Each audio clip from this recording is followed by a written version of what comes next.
Hello, everybody, and welcome back to the second shelf. End of the year. Time to look at your reading and decide which books were the best and which were the worst.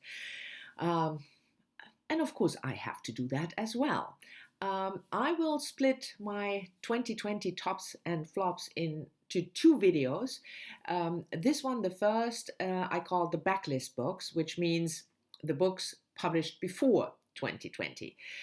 Because I made an effort really this year to also read new releases. I read about 40 new releases, but the rest of the books I read, more than 150 or so of them were backlist books. So I thought I'll start with that and make it separate because for me, whatever. I just decided to make two videos, one for the backlist books and one for the new releases. And I'll just do a top three of my reading and two flops. So not a ranking from 10 to 1 or whatever, but I just picked three books that really stood out for me as a top read, a favorite read, not necessarily the best book, but just, favorite books of the year, and two books in the flops that I really didn't like. So, as always, we start with the tops. And I will talk about the tops book just in the order that I read them.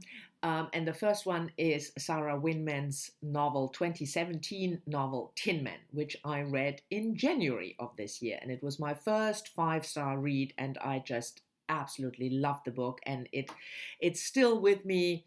It made an emotional impact, obviously.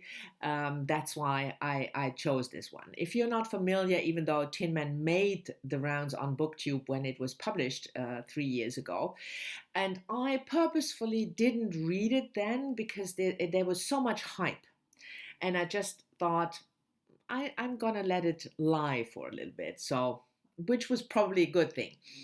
Anyway, it's a story about three people. Alice, who is the tin man of the title person, because he works in a tin factory, and his friend Michael and Annie. And we get the story of this friendship between Alice and Michael when they were 11, 12, 13-year-old boys. When the book opens, Alice is in his mid-40s, so we are 30 years on, and a lot of things have happened with those three people between Alice and Michael, and then Annie comes along. What happens with that? And there's a lot of tragedy. I'm not gonna spoil this. The book is told from two perspectives, in the third person from Alice's perspective, and then in the first person, like in a diary form, from Michael's perspective. And that last portion doesn't start until I think a good third into the book. And I know quite some readers for whom that didn't work. The switch didn't work and the diary form didn't work. And I have to say, I had to, I was already so familiar with Alice when this switch occurred that I had to get over that hump, as it were, but it did work in the end for me, absolutely. And I thought the writing was beautiful, the emotions were powerful, there was a good story. So Tin Man was my first top read of the year, and it made the top 3. The second book is also a book that I read in January, end of the month. So that was obviously a very good start into this year. And it's a nonfiction book because I don't separate in my tops and flops for the year between nonfiction and fiction. I'm just looking at, which books are my favorites. Anyway, so the second book is a nonfiction, and that is Stacy Schiff's biography Cleopatra A Life, which was published in 2010, I think. Could that be right? Yeah, 2010. Sorry, had to look that up. 2010. And yeah, this book really blew me away. I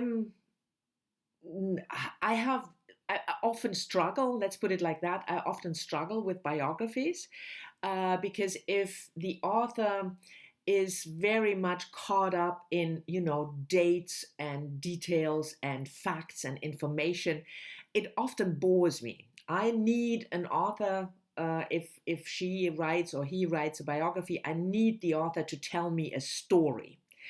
And Stacy Schiff certainly does that and still gives you a lot of information and dates and details.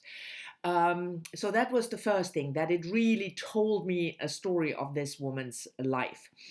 And the other thing was that Stacy Schiff, right from the start, made it clear how difficult it is to get a clear picture of this woman, because there is no a direct source, so there is no diary written by Cleopatra or something like that, and the secondary sources, or the sources we have, are mostly Roman historians, not that far removed in time from Cleopatra, but with a certain political,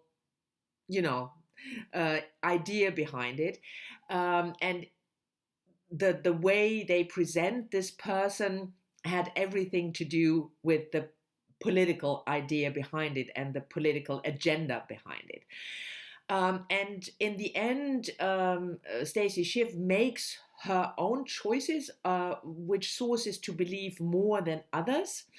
And she makes that clear for the reader that this is her choice.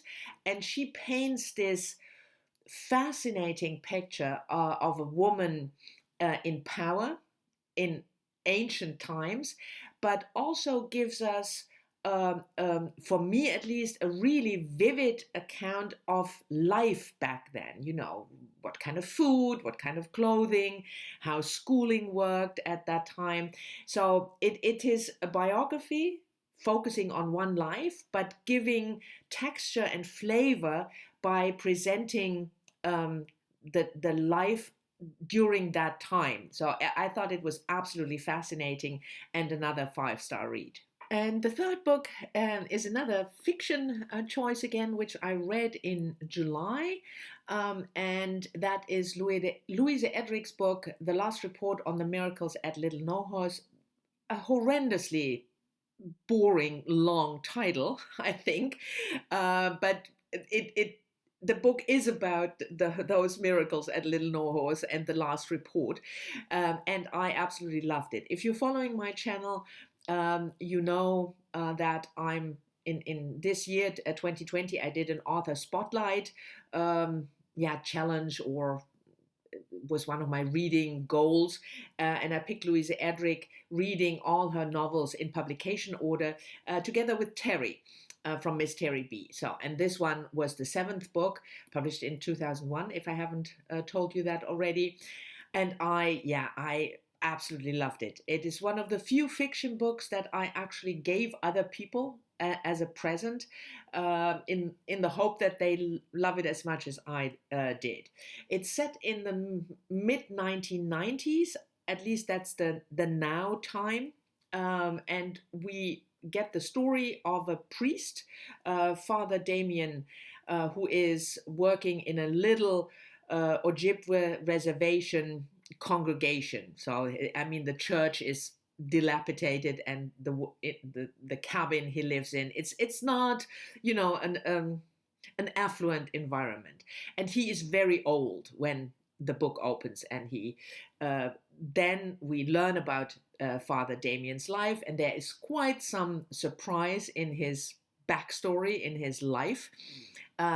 His friendship with one of the main leaders of the Ojibwe, Nanapush, who is approximately a little bit younger, but also an old man. So the friendship between these two, and the miracles in the title are about a Catholic sister, Sister Leopolda, and the question whether she should be sainted. And that is the central story. What kind of person was Sister Leopolda, and did miracles actually happen? I thought this book was wondrous. the story, the characters, especially Father Damien, this the backdrop of the reservation life, the friendship between these two persons, between Father Damien and Nanapush. Yeah, I really, really loved the story. I always love Edric's writing, the kind of subtle, quite dark humor that is always sprinkled across the book. Yeah, so this was my third pick for the top reads of 2020, the Backlist edition. Okay, after the tops, on to the flops. And like I said earlier, I picked two, and those two were, real disappointments to me.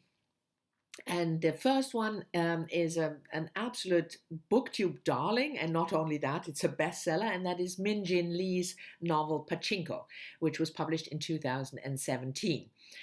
And it just did not work for me at all. It's the story starts. It's a family saga over decades, generations, and it starts in the early 1900s. In Korea, a little village, fishing village, Sunja, who is the daughter of a fisherman, and she gets involved with a Japanese man who promises her, to marry her, and then she gets pregnant, and it turns out he is already married. So, in order to avoid shame, she agrees to marry a Korean priest who is on his way to Japan to work there, and he gets sick, and that's why he recovers in that village. So that's the backstory, and then we follow Sunja's life in Japan with her extended family, her husband, but also her husband's brother and his family, and other people. The man who impregnated Sunja will play an important role, the next generation. And the first 100 pages were fantastic. I thought this is going to be a fantastic book. And then it just went downhill from there.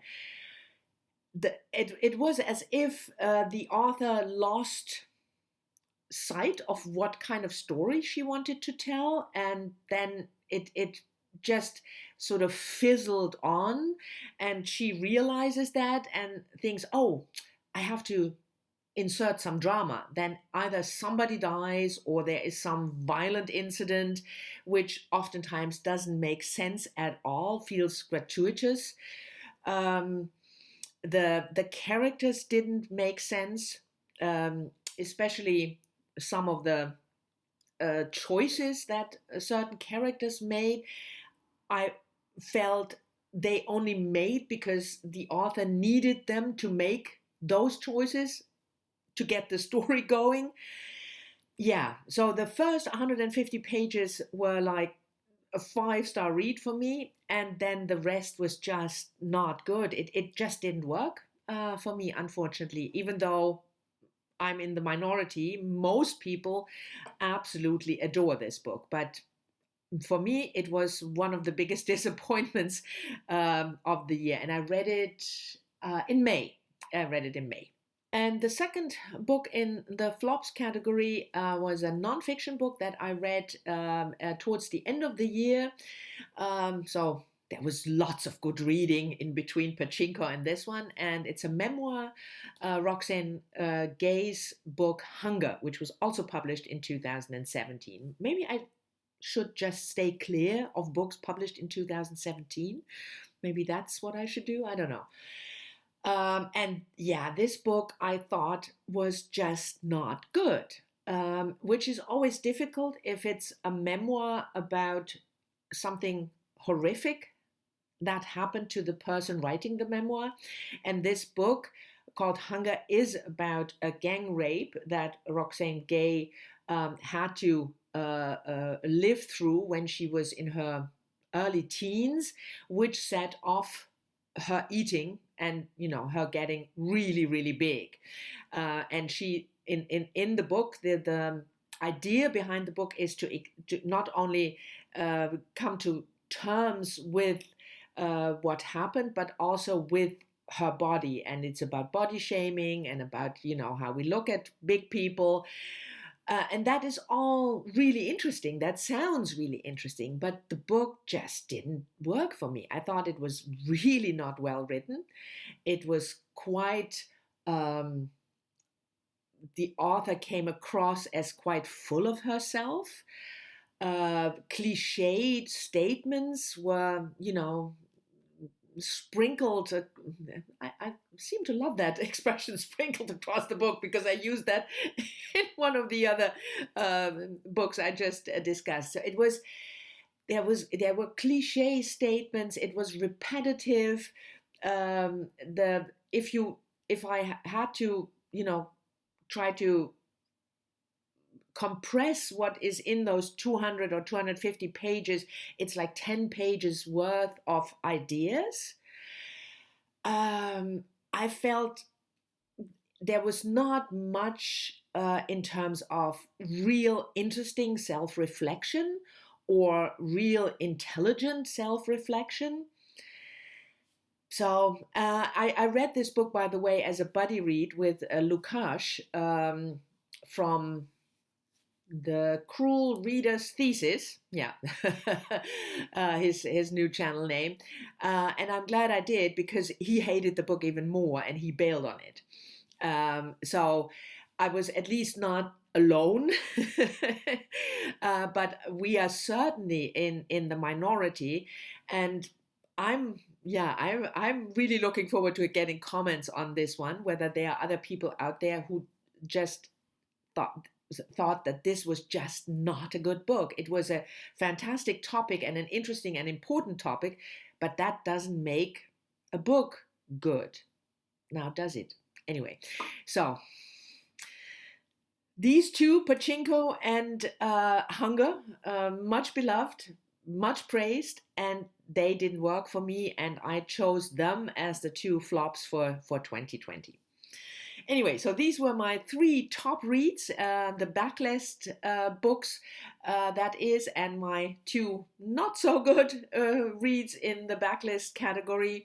Thank you very much for watching. I hope you've enjoyed it. As always, I'm looking forward to your comments, and I'll see you all soon in the next one, which will be the 2020 tops and flops new releases, so books released in 2020. Until then.